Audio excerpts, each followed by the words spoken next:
Hello friends, welcome to Artificial Intelligence video tutorial series. From the past few video tutorials, we are trying to understand Game AI or Game Artificial Intelligence. In the previous video tutorial, we understood that Intelligent Game Agent is a software or a piece of software especially meant to act as an opponent which observes the player moves, thinks intelligently, and makes its own moves. The game agent or an intelligent game agent observes the player moves, thinks intelligently, and makes its own moves. In this video tutorial, I would like to discuss characteristics of any game agent or features of an intelligent game agent. While designing any game agent, we should give a focus on some of the characteristics of a game agent.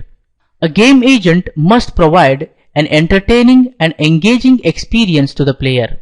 This is the first feature of a game agent. A game agent must provide an entertaining and engaging experience to the game player. Next, a game agent must act intelligently, must be clever or smart, but should not be highly intelligent. The game agent must act intelligently, but should not be highly intelligent. If it is highly intelligent, then the entire time the game agent wins. If all the time the game agent wins, why would any player like to play that game? If all the time the opponent only wins, then why any player would like to play that game? So, the game agent must act intelligently but should not be highly intelligent. Game agent must have planned and observable weaknesses but should be difficult to defeat. The game agent's weaknesses should be observable to the player, but he should make a well plan to defeat that game agent. If there are easy and observable weaknesses, then the entire time the player wins. If all the time the player wins, then how do you add an engaging experience, engaging factor in the gameplay? So, the game agent must have planned and observable weakness or weaknesses, but should be difficult to defeat. Next, the game agent must be configurable by game designers or players. Game designers should be able to enable or disable the features of game agents. Game designers should be able to enable or disable some of the features of game agents to configure the intelligence level of game agents. Just by enabling and disabling features, they should be able to configure the intelligence level of game agents from an easy to difficult or a difficult to easy mode game agent. It should be possible to convert a game agent from difficult to medium, medium to easy just by disabling some features. It should be possible to convert a game agent from an easy to medium or to a difficult game agent just by enabling some features. It is the responsibility of the programmers that the programmer should write a code in such a manner that the game designers should be easily enable or disable some features of the game agents to configure the intelligence level of the game agents in the game world to bring an engaging experience in the gameplay. So, the game agent must be configurable by game designers. Game agent must be configurable by players. Players should be able to decide which game agent against he or she would like to play. Because some players would like to play against an easy game agent, and some hardcore players would like to play against a difficult game agent directly instead of a medium or an easy level game agent. So, the game agent must be configurable by the players also. That is the reason when we create a game, we create a easy mode, medium mode or difficult mode game, right? Next, game agent must perform within the CPU and memory constraints of the targeted platform.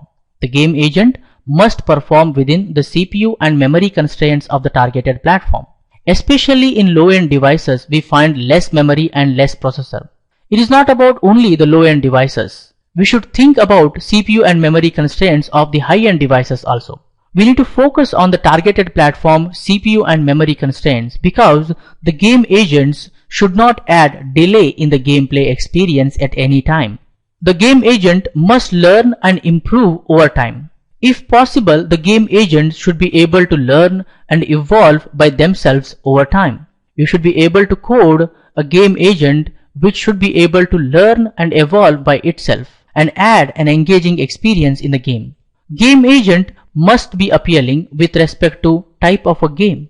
The game agents in the game world should have consistent look and feel according to the type of game. As stated, the graphics or the visual of game agents should be appealing with respect to the game.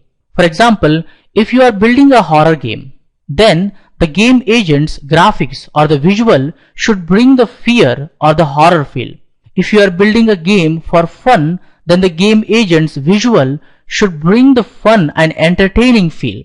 So the game designers should have a good knowledge about color theory, game design principles, etc, etc, etc. So these are some of the features that you need to focus while designing any game agent. In this video tutorial, we have learned that game agent must provide an entertaining and engaging experience to the player. The game agent must act intelligently but should not be highly intelligent. The game agent must have planned and observable weaknesses but should be difficult to defeat. Game agent must be configurable by game designers or players.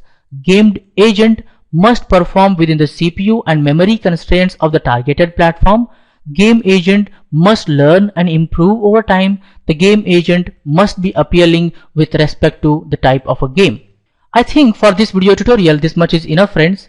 In the upcoming video tutorials, I am going to discuss some more characteristics of intelligent game agent or a game agent as and when we need. In the next video tutorial, we get more information on game AI. For more benefits and be up to date, please subscribe to my YouTube channel and don't forget to like, comment and share these videos with others so that everyone will get benefited. Keep learning, keep coding, keep sharing. Thank you guys. Thank you very much. See you in the next tutorial.